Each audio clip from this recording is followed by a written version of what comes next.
جیسا کہ حافظ ابن حجر نے فتح الباری میں ذکر کیا ہے، جو صحیح بخاری کی کامنٹری ہے اور حدیث سند کے اعتبار سے ابن ابی شیبہ کی حدیث ہے۔ اگلی بات یہ، ہم یہ دیکھتے ہیں کہ ہمارے پاس جو سسٹم ہے تدفین کا، یہ بالکل ایک ایسا سسٹم ہے جو فطرت کے مطابق ہے، ایک بالکل نیچرل سسٹم ہے۔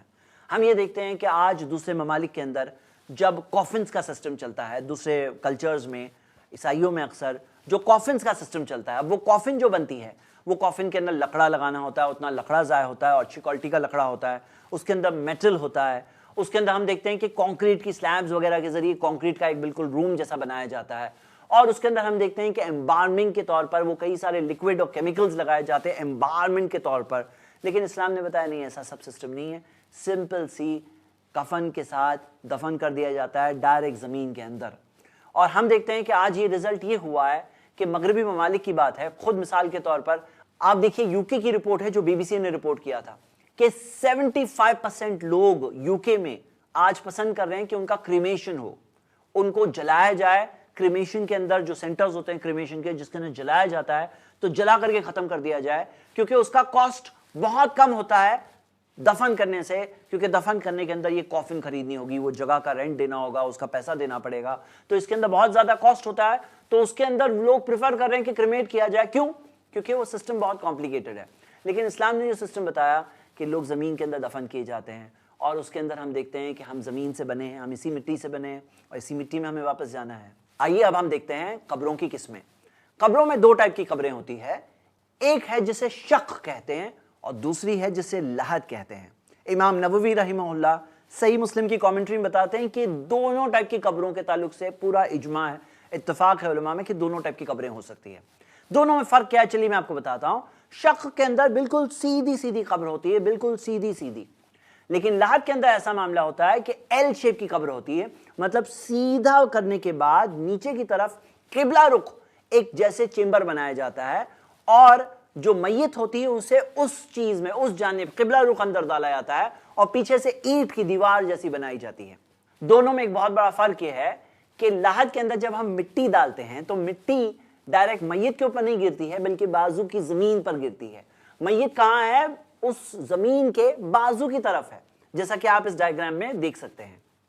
لحد جیسا کہ آپ دیکھ سکتے ہیں دیوار میں سے کاٹی جاتی ہے، اور دیوار میں سے کاٹ کر کے قبلہ رخ کی طرف ہوتی ہے، ایک پوری اتنی جگہ ہوتی ہے جتنا کہ ایک میت کو اندر داخل کیا جا سکے۔ لحد کے اندر معاملہ یہ ہے کہ وہ زمین جسے کاٹ کر کے لحد کو نکالنا ہے، ظاہر سی بات ہے وہ بہت کڑک زمین ہونی چاہیے۔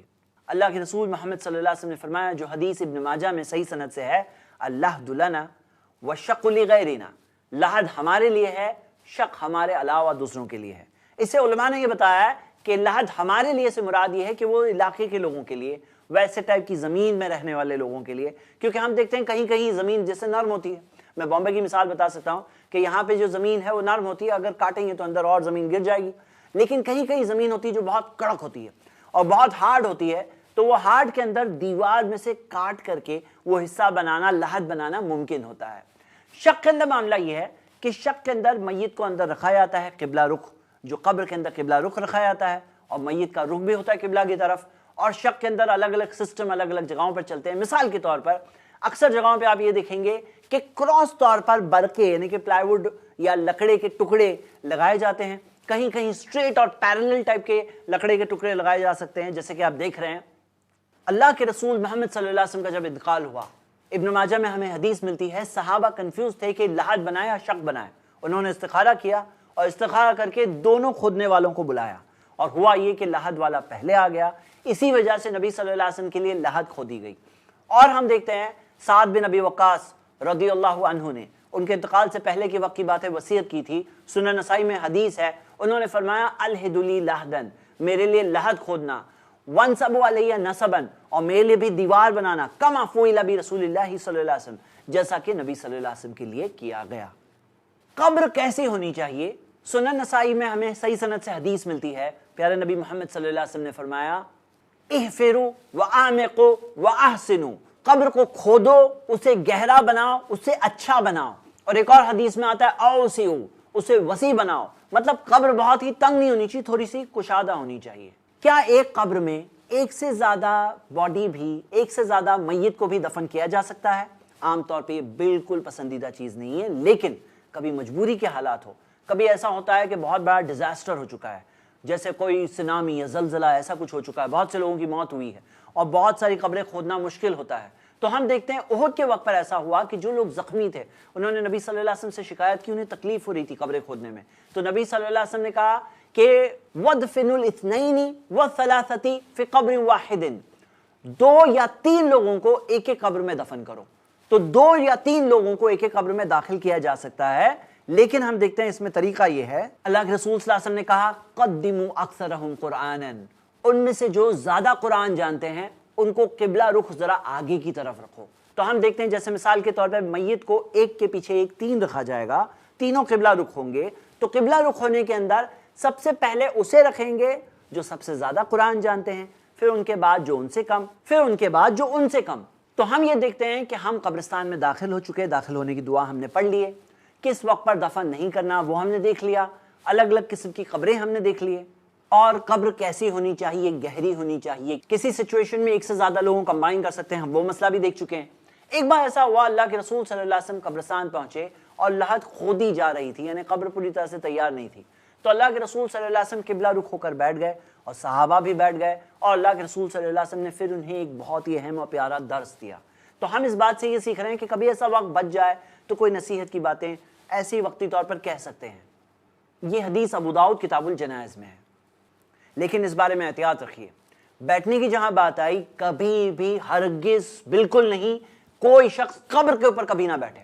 صحیح مسلم میں حدیث کتاب الجنائز میں نبی صلی اللہ علیہ وسلم کے بارے میں آتا ہے، نہى النبی صلی اللہ علیہ وسلم ان یجسس القبر، نبی صلی اللہ علیہ وسلم نے منع کیا کہ قبر کو وائٹ واش یا پکا نہ کیا جائے، وَأَن يُقَعَدَ عَلَيْهِ، اور قبروں کے اوپر بیٹھا نہ جائے، وَأَن يُبْنَى عَلَيْهِ، اس کے اوپر کچھ بنایا نہ جائے۔ تو ہم دیکھتے ہیں نبی صلی اللہ علیہ وسلم نے جو منع کیا اس میں سے ایک بات جو آئی، وَأَن يُقَعَدَ عَلَيْهِ، قبر کے اوپر بیٹھا نہ جائے، بالکل بیٹھنا منع ہے، یہ قبروں کی بے ادبی ہے اور اس بات کے تعلق سے خیال رکھنا چاہیے۔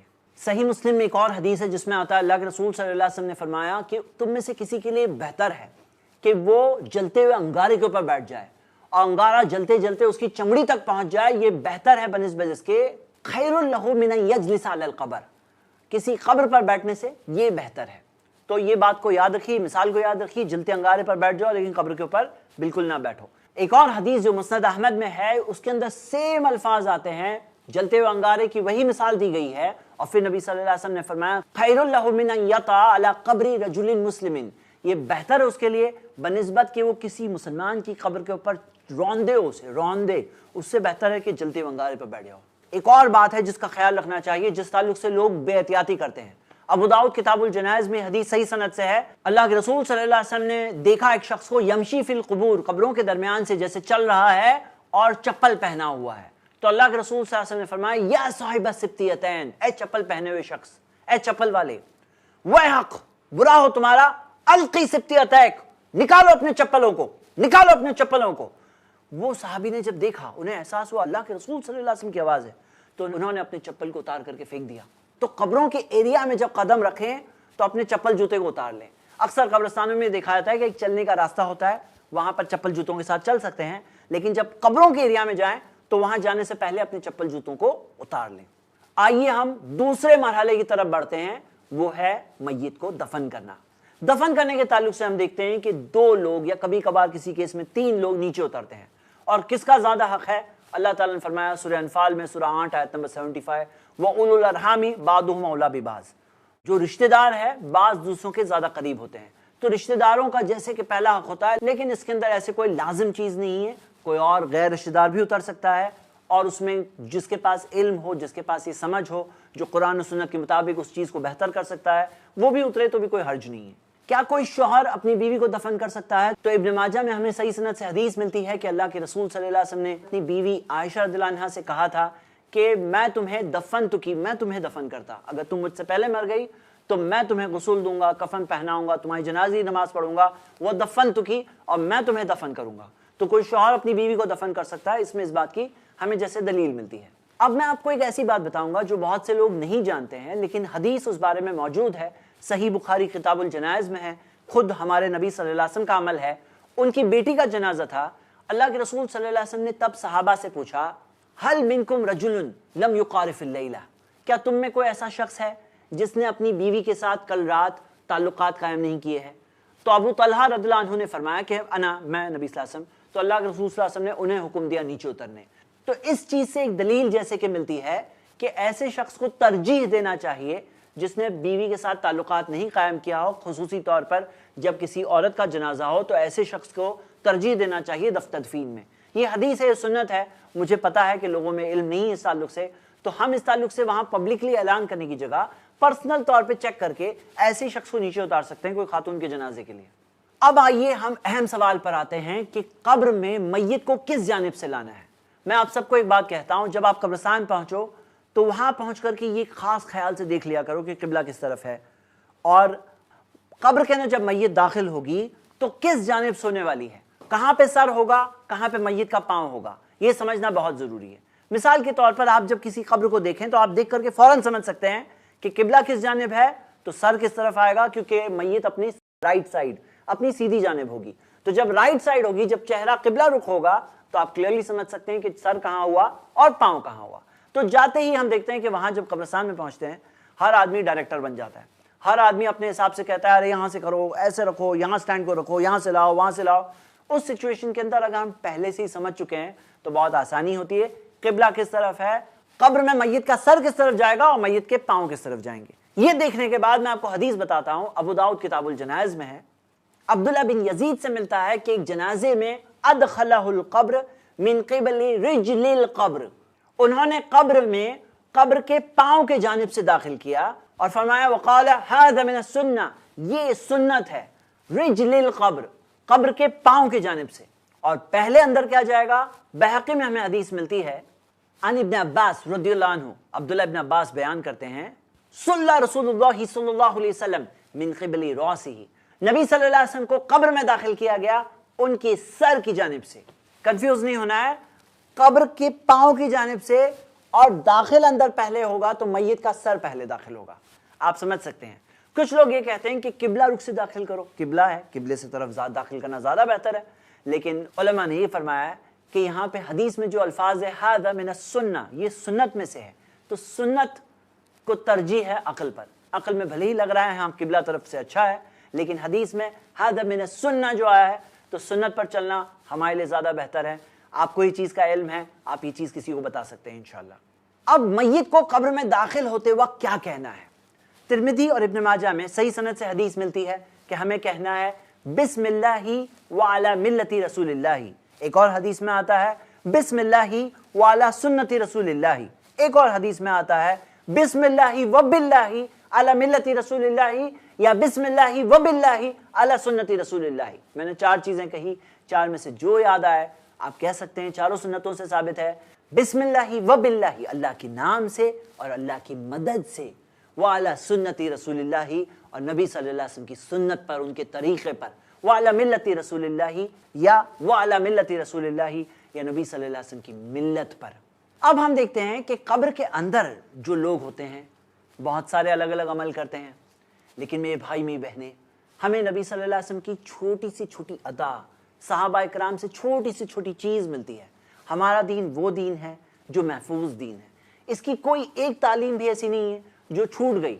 یہ دین مکمل دین ہے، یہ اللہ کا چنا ہوا دین ہے، یہ وہ دین ہے صرف 1400 سال پہلے والوں کے لیے نہیں تھا، یہ آج کے لیے بھی ہے، آگے کے زمانے کے لیے بھی ہے، قیامت سے پہلے تک کے لیے ہے۔ تو ہم یہ دیکھتے ہیں کہ نبی صلی اللہ علیہ وسلم کی سنتوں سے جو ملا وہی ہمارے لیے کافی ہے۔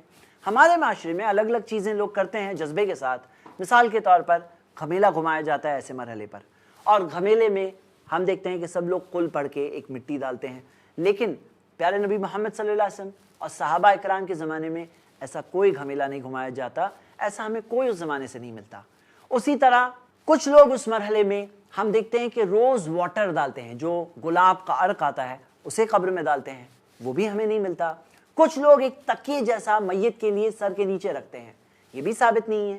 کچھ لوگ کوئی ذبح کیے ہوئے جانور کا خون لا کر جیسے قبر میں ڈالتے ہیں، حال میں ایسی بھی بات سننے میں آئی ہے۔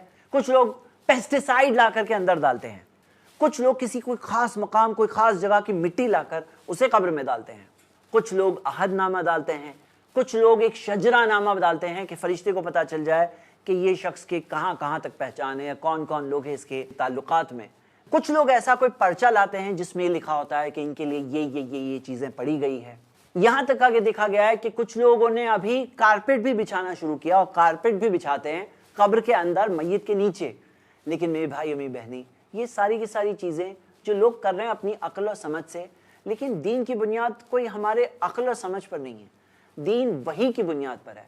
اور یہ محفوظ دین ہے جو قرآن اور حدیث میں ملے تو پورے جذبے سے کریں گے, لیکن کوئی ایسا عمل کریں گے جو قرآن اور حدیث میں نہیں ہے تو وہ اللہ کے پاس قبول نہیں ہونے والا. تو ہم نے دیکھا کہ قبر کے پاؤں کی جانب سے ہم نے داخل کیا, سر پہلے داخل ہوا, بسم اللہ و باللہ علی ملت رسول اللہ یا علی سنت رسول اللہ. اس کے بعد میں کیا کریں, میت کو قبلہ کی طرف رخ کیا جاتا ہے. قبلہ کی طرف رخ کرنے کے لیے مٹی لا کر تھوڑا پیٹھ کی طرف, تھوڑا سر کی طرف, پورے جسم کے بیک سائڈ پہ رکھنا ہوتا ہے تاکہ میت تھوڑا کروٹ پر آ جائے. کچھ لوگ صرف چہرے کو پلٹاتے ہیں یا پلٹانے کی کوشش کرتے ہیں یا وہ بھی چھوڑ دیتے ہیں. ایسا نہیں ہونا چاہیے, چہرہ قبلہ رخ ہونا چاہیے. پھر اس کے بعد جو نیچے گئے ہیں وہ ہاتھ لے کر باہر نکلیں گے. خیال رکھیے کہ جس کا ہاتھ ہو تھوڑا مضبوط آدمی ہو, یا پھر کبھی میں نے ایسا بھی دیکھا ہے کسی قبرستان میں کہ میٹل کی لیڈر ہوتی ہے, سیڑھی ہوتی ہے جس کو رکھ کر وہ آدمی باہر نکل سکتا ہے. جو بھی طریقہ ہو وہ باہر نکلے. باہر نکلنے سے پہلے ایک بات اور کا خیال رکھیں, اگر پچھلی کسی میت کی ہڈیاں باہر نکل گئی ہیں تو اسے احترام کے ساتھ اسے قبر میں ڈال دیں. اس کا خاص خیال رکھیے. یاد رکھیے اللہ کے رسول صلی اللہ علیہ وسلم نے فرمایا, سنن ابو داؤد میں صحیح سند سے حدیث ہے, کسر العظم المیتی کا کسر حیا. کسی مردے کی ہڈیوں کو توڑنا ایسا ہی ہے جیسا کہ کسی زندہ کی ہڈیوں کو توڑنا ہے. تو جیسے زندہ کسی کی ہڈیوں کو توڑنے کا ہم خیال رکھتے ہیں کہ نہیں توڑی جائے, اسی طرح کسی میت کی بھی ہڈیوں کو ہمیں نہیں توڑنا چاہیے. باہر نکلنے کے بعد اللہ کے رسول صلی اللہ علیہ وسلم کا ایک عمل ہے, قبلہ رخ کرنے کے بعد اس سے پہلے کہ برقع لگا کر باہر نکلیں ایک کام اور کرنا ہے, اور وہ یہ کہ وہ کپڑے کی ڈوری جو لگائی گئی تھی میت کے اوپر اسے کھولنا ہے. اور آپ کو یاد ہوگا کہ باندھتے ٹائپ پر ہم نے اسے ہاف لیس باندھا تھا, کیونکہ اگر ہاف لیس نہیں ہوگا تو وہ کھولنا دقت ہوگی. شیخ ابن عثیمین رحمہ اللہ نے عبداللہ ابن مسعود رضی اللہ عنہ سے قول کو ذکر کیا ہے, جہاں پہ انہوں نے بتایا کہ عبداللہ ابن مسعود رضی اللہ عنہ نے فرمایا کہ وہ ڈوری کو کھول دو.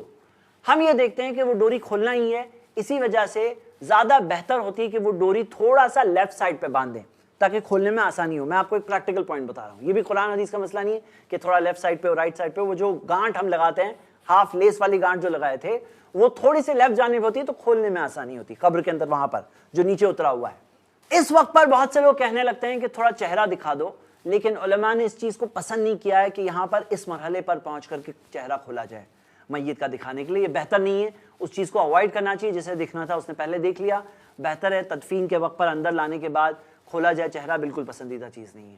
وہ ڈالنے کے بعد عام طور پر برقے یا لکڑے یا وہ لکڑی کے ٹکڑے وہ لگائے جاتے ہیں. اکثر سلانٹ میں لگایا جاتا ہے. جب سلانٹ میں لگایا جاتا ہے تو ایک طرح کی جیسے یہ لاحت بن رہی ہے, حالانکہ یہ شک ہے, لیکن شک ہونے کے باوجود یہ لکڑے کے ٹکڑے لگانے کی وجہ سے ایک جیسا لاحت جیسا ایفیکٹ آتا ہے. تو میت کے اوپر جب مٹی ڈالی جائے گی تو میت کے اوپر نہیں گرتی ہے, وہ پلائی ووڈ کے اوپر گرتی ہے, وہ لکڑوں کے اوپر گرتی ہے. وہ لکڑوں کے اوپر کئی بار چٹائی گرائی جاتی ہے. میں آپ سب کو بتا دوں, یہ جو لکڑے ہو یا چٹائی ہو, یہ قرآن و سنت کا مسئلہ نہیں ہے, یہ بس ایریا کے سسٹم کے اعتبار سے. مثال کے طور پر کبھی کہیں جنگلی جانور ہوتے ہیں تو وہاں جیسے لکڑی کا ایک طرح کا کیج جیسا رکھا جاتا ہے حفاظت کے لیے. تو یہ ساری چیزیں حفاظت کے لیے, اس میں کوئی حرج نہیں ہے. یہ قرآن و حدیث کا مسئلہ نہیں ہے, اس میں کوئی مسئلہ نہیں ہے. یہ لوگ عبادت کے اعتبار سے یہ سنت سمجھ کے بھی نہیں کر رہے ہیں, اور نہ سمجھنا چاہیے. اس میں ہمیں سمجھنا چاہیے پریکٹیکل طور پر, پریکٹیکل کے استعمال کے طور پر کیا جا رہا ہے, اس میں کوئی حرج نہیں ہے. باہر نکلنے کے بعد ہمیں ملتا ہے اللہ کے رسول صلی اللہ علیہ وسلم کا عمل ہے جو سارے موجود لوگوں کے لیے مستحب ہے کرنا. ابن ماجہ میں صحیح سند سے حدیث ملتی ہے, ثم اتا قبر المیت, پھر نبی صلی اللہ علیہ وسلم میت کی قبر پر آئے, فحثى علیہ من قبل رأسہ ثلاثا, پھر نبی صلی اللہ علیہ وسلم نے سر کی جانب سے 3 ہاتھ یعنی کہ 3 لپ مٹی ڈالی. تو قبر کے اندر 3 ہاتھ مٹی ڈالنا, 3 لپ مٹی ڈالنا, یہ سارے کے سارے موجود لوگوں کے لیے مستحب ہے. اور یہ چیز مس نہیں کرنا چاہیے. اس میں ایک نصیحت ہوتی ہے, جب 3 ہاتھ مٹی ڈالتے ہیں تو ایک انسان کو احساس ہو کہ میں آج ان کی مٹی ڈال رہا ہوں, کل میرے لیے کوئی اور ڈالے گا, اور میں اس دنیا سے جانے والا ہوں. یہی اس دنیا کی حقیقت ہے, یہی حقیقت ہے, اس کا انکار نہیں کرنا چاہیے. ڈالتے وقت بہت سے لوگ ایک دعا پڑھتے ہیں جو سورہ طٰہٰ کی آیت ہے, سورہ 20 آیت نمبر 55, منہا خلقناکم وفیہا نعیدکم وَمِنْهَا نُخْرِجُكُمْ تَارَةً أُخْرَىٰ. لیکن یہ حدیث ہمیں مل رہی ہے بیہقی میں، اور اس بارے میں محدثین بتاتے ہیں کہ اس کی سند سخت ضعیف ہے، مطلب یہ صحیح حدیث سے ہمیں نہیں ملتا، اور اسی وجہ سے یہ چیز کہنا ثابت نہیں ہے حقیقت میں. مجھے پتا ہے بہت سے لوگ یہ کہتے ہیں کہ لوگ تو کر رہے ہیں، لیکن لوگوں میں اگر علم ہوتا تو کیا بات تھی، ہر چیز کا علم اگر عام ہوتا تو کیا بات تھی. اور جہاں تک علماء اکرام کی بات ہے، علماء جب کئی ساری اچھی باتیں بتاتے ہیں تو کبھی انسان ہے، ان سے کہیں بھول غلطی ہو سکتی ہے. ہمیں اپنے آپ کو باندھ نہیں دینا چاہیے کسی بھی عالم سے کہ ان کی صحیح بات ہو غلط بات ہو، ثابت ہونے کے بعد بھی میں تو اس عالم کا ماننے والا ہوں، میں تو ان کی بات نہیں چھوڑ سکتا. ایسے نہیں ہونا چاہیے. ہم قرآن و حدیث پہ چلیں، ہاں ثبوت ہے، صحیح حدیث موجود ہے تو بالکل کریے، لیکن اگر نہ ہو تو وہ چیز پر عمل نہیں کرنا چاہیے. اس میں بھی ایک اور چیز لوگ کر رہے ہیں کہ کچھ لوگ اسے سیدھے ہاتھ سے ڈالنے کی جگہ الٹے ہاتھ سے ڈالتے ہیں. یہ بھی چیز بالکل صحیح نہیں ہے. اب آئیے ہم آتے ہیں تھرڈ سٹیج پر، وہ ہے تدفین کے بعد کیا. تدفین کے بعد اس قبر کو اونٹ کی جو کوہان ہوتی ہے وہ کوہان نما بنا لینا، یہ ایک اچھی چیز ہے، یہ ایک سنت ہے. صحیح بخاری کتاب الجنائز میں حدیث ہے جس میں آتا ہے، سفیان التمار تبع تابعین میں سے ہے، وہ بیان کرتے ہیں انہ را قبر النبی صلی اللہ علیہ وسلم مسنما، کہ انہوں نے دیکھا کہ اللہ کے رسول صلی اللہ علیہ وسلم کی قبر کوہان نما ہے. کوہان اونٹ کا جو کوہان ہے نا، کوہان نما ہے. تو ہم دیکھتے ہیں کہ کوہان نما بنانا یہ ایک سنت ہے اور وہ کر لینا چاہیے. جہاں تک یہ سوال ہے کہ بہت سے لوگوں سے آپ نے شاید فوٹوز وغیرہ واٹس ایپ وغیرہ پہ فارورڈ کی ہوئی دیکھی ہوگی کہ یہ نبی صلی اللہ علیہ وسلم کی قبر کی فوٹو اندر سے لے کر کسی نے بتایا. یہ ساری فوٹوز بوگس ہے، کیونکہ کم سے کم 600 سال سے تو کوئی لے نہیں سکتا، کیونکہ جو جالی لگی ہے اس کے پیچھے حقیقت میں دیوار ہے، کوئی اوپن نہیں کہ کوئی جھانک کر کے اندر سے فوٹو لے سکتا ہے. 600 سال سے تو قبر کسی نے دیکھا نہیں ہے، اور اس سے پہلے کے زمانے میں تو فوٹوگرافی اویلیبل نہیں تھی. اس کے علاوہ ایک اور کام ہمیں ملتا ہے جو کر سکتے ہیں، اور وہ یہ کہ سر جہاں پر ہے وہاں پہ ایک پتھر رکھا جا سکتا ہے نشانی کے طور پہ. سنن ابو داؤد میں صحیح سند سے حدیث ملتی ہے کہ نبی صلی اللہ علیہ وسلم کے چچا زاد بھائی عثمان بن مظعون رضی اللہ عنہ، ان کا انتقال ہوا تھا. تو تدفین کے بعد نبی صلی اللہ علیہ وسلم نے ایک شخص کو کہا کہ وہ پتھر لے کر آؤ. اب وہ گئے اور وہ اٹھا ہی نہیں سکے، تو نبی صلی اللہ علیہ وسلم خود گئے اور انہوں نے وہ پتھر کو اٹھایا، اٹھا کر کے لا کر قبر کے سر کی جانب وہاں پر رکھ دیا، اور فرمایا اتعلم بہا قبر اخی، یہ اس لیے تاکہ مجھے پتا چلے کہ میرے بھائی کی قبر یہاں ہے. وادفن الیہ من مات من اہلی، اور تاکہ میں اپنے خاندان کے دوسرے لوگوں کو بھی یہیں پہ دفن کروں. امام ابو داؤد اس حدیث کے بارے میں یہ فرماتے ہیں کہ اس سے یہ پتا چلتا ہے کہ قبر پر کوئی علامت رکھی جا سکتی ہے، اور ایک قبر میں ایک کے بعد دوسرے لوگ بھی داخل کیے جا سکتے ہیں. اس مرحلے پر بہت سے لوگ پانی ڈالتے ہیں قبر کے اوپر. میں آپ کو ایک بات بتا دوں، یہ جو پانی ڈالنا ہے یہ سنت کے اعتبار سے ثابت نہیں ہے. ہاں پریکٹیکل طور پر کئی بار مٹی کو بٹھانے کے لیے، تاکہ مٹی اچھے سے بیٹھ جائے، اچھی طرح سے جم جائے، اور کبھی ایسا بھی ہوتا ہے کہ ہوائیں اڑ رہی ہے، مٹی جیسے بکھر سکتی ہے، تو اس وجہ سے پانی ڈالا جاتا ہے. یہ سنت کے اعتبار سے نہیں، یہ پریکٹیکل استعمال کے اعتبار سے ہے. اب کیا ہوتا ہے، بہت سے لوگ 3 لپ مٹی ڈالنے کے بعد ہاتھ کو جھٹک کر کے نکل جاتے ہیں. لیکن کرنا کیا چاہیے آپ کو پتا ہے؟ سنن ابو داؤد میں صحیح سند سے حدیث ہے پیارے نبی محمد صلی اللہ علیہ وسلم کے بارے میں. کان نبی صلی اللہ علیہ وسلم، نبی صلی اللہ علیہ وسلم کا یہ معاملہ تھا کہ جب وہ میت کو دفن کر کے فارغ ہوتے، وقف علیہ، وہیں پہ کھڑے ہوتے، فقال، اور فرماتے استغفروا لاخیکم، اپنے بھائی کے لیے مغفرت کی دعا کرو، وصلوا له بالتثبیت، اس کے لیے ثابت قدم رہنے کی دعا کرو، فإنه الآن يسأل، کیونکہ ابھی اسے سوال پوچھے جائیں گے، اب اسے سوال پوچھے جائیں گے. اب دعا کرو، اللہ سے دعا کرو. میرے بھائیوں میری بہنیں، یہاں پہ بات کیا ہے جو ہمیں ترغیب دینا چاہیے، بہنیں ترغیب دیں گی، بھائیوں کے لیے عمل کرنے والی بات ہے وہ یہ ہے کہ اس وقت پر جلدی کیا ہے بھائی، تھوڑی دیر رک جاؤ. عبرت کی بات ہے، نصیحت کی بات ہے، دعا کرو اس کے لیے، اے اللہ اس پر رحم کر، اللہم اغفرہ وارحمہ، اللہم ثبتہ، اللہم ثبتہ، اے اللہ اسے ثابت قدم رکھ، اے اللہ اسے ثابت قدم رکھ. ایک بات بتا دوں کہ یہ جو دعا ہے یہ ہر کسی کو اکیلے انفرادی طور پہ کرنا ہے. بہت سی جگہوں پر لوگ ایسا کرتے ہیں، اجتماعی طور پہ کرتے ہیں، مطلب ایک ساتھ میں ایک دعا کر رہے ہیں، باقی لوگ آمین کہہ رہے ہیں. لیکن ہم کیا دیکھ رہے ہیں کہ جیسے عبادت کے اندر معاملہ کیا ہے کہ طریقے کے اندر یہ بھی طریقہ بتایا جاتا ہے کہ کہاں اجتماعی طور پہ کرنا ہے، کہاں پہ انفرادی طور پہ کرنا ہے. مثال کے طور پر ہم نماز پڑھتے ہیں، کوئی ہوتی فرض نماز جماعت سے پڑھتے ہیں، کوئی ہوتی سنت نماز، وہ ہم کیسے نماز پڑھتے ہیں، ہم اکیلے پڑھ رہے ہیں.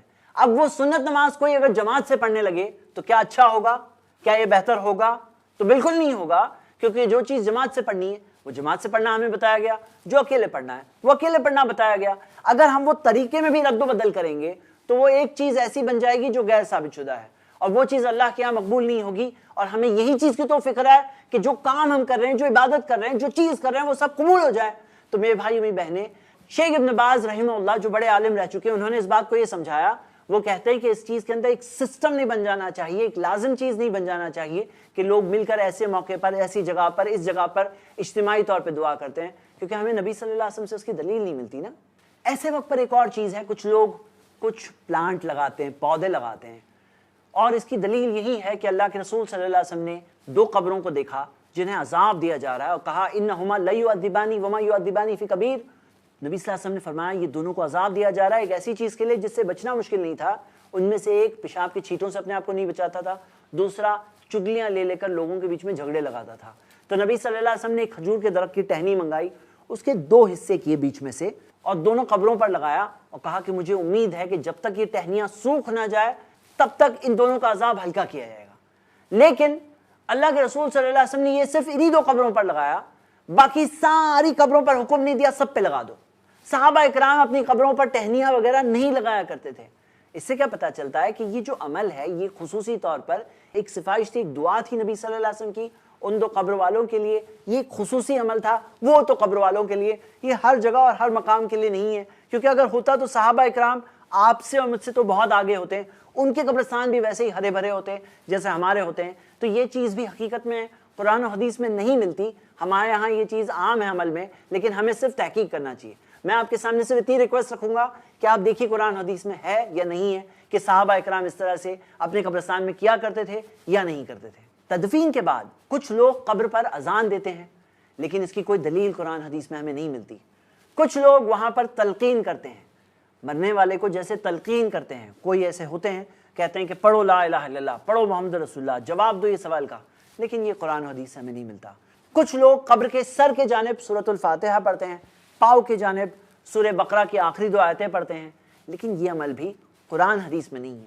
یہ ایسے عمل ہے جو لوگوں نے نکالے ہیں، ایجاد کیے ہیں، بعد کے زمانے والوں نے نکالا ہے۔ قرآن حدیث میں ہو تو ہم سب کریں گے، مل کر کریں گے، لیکن اگر نہیں ہے تو ویسے اعمال کرنے کی جگہ کیوں نہ ایسے کام کریں جو ثابت ہے، کیونکہ یہ سب کرنے میں جو اصل چیز ہے جس سے فائدہ ہوتا ہے کہ بھئی آپ دعا زیادہ کر لو، آپ دعا زیادہ دیر تک کرو، اسے اور زیادہ فائدہ ہوگا، آپ کرنا چاہتے ہیں یہ کریے، یہ اصل مدد کی چیز ہے جو آپ کر سکتے ہیں۔ اللہ سے دعا کریے، اللہ تعالیٰ دعا سننے والا ہے، اللہ تعالیٰ دعا قبول کرنے والا ہے، اللہ سے دعا کریں۔ کچھ لوگ خصوصی ایسے وقت پر قبر کے پاس آس پاس خصوصی طور پر صدقہ دیتے ہیں۔ صدقہ دینا اچھا کام ہے، اس میں کوئی شک نہیں، لیکن اگر آپ جگہ طے کریں گے اور وہ جگہ بتائیں گے تو وہ جگہ کی دلیل اگر قرآن حدیث میں ہے تو ایک اچھا کام ہے، اور اگر نہیں ہے تو نہیں ہے۔ میرے بھائی اور میری بہنیں، ہم نے تینوں مرحلے دیکھیں، تدفین سے پہلے، اس کے دوران، اس کے بعد۔ آخر میں ہم اللہ تعالیٰ سے یہ دعا کرتے ہیں کہ اللہ ہم سب کو حسن خاتمہ پانے کی توفیق دے، ہم سب کو تیرے نبی محمد صلی اللہ علیہ وسلم کی سنتوں پر چلنے کی توفیق دے۔ اس کے بعد اگلی ایپیسوڈ میں ہم دیکھیں گے کہ تدفین کے بعد اب ہم میت کے لیے کیا کیا کر سکتے ہیں، کیا کیا چیزیں ثابت ہے اور کیا چیزیں کرنا ہمیں نہیں ملتا۔ اللہ سے دعا اللہ ہم سب کو دین کا علم حاصل کر کے اس پر چلنے کی توفیق دے۔ آمین وآخر الدعوانا ان الحمدللہ رب العالمین۔ الحمدللہ، اس سیریز کو چاند نور اینڈ فیملی نے اپنی والدہ نور جہاں بیگم کے صدقہ جاریہ کے لیے اسپانسر کیا ہے۔ آپ بھی ایسے ویڈیو یا سیریز کو اسپانسر کرنے کے لیے کال کریں 9588888826 پر۔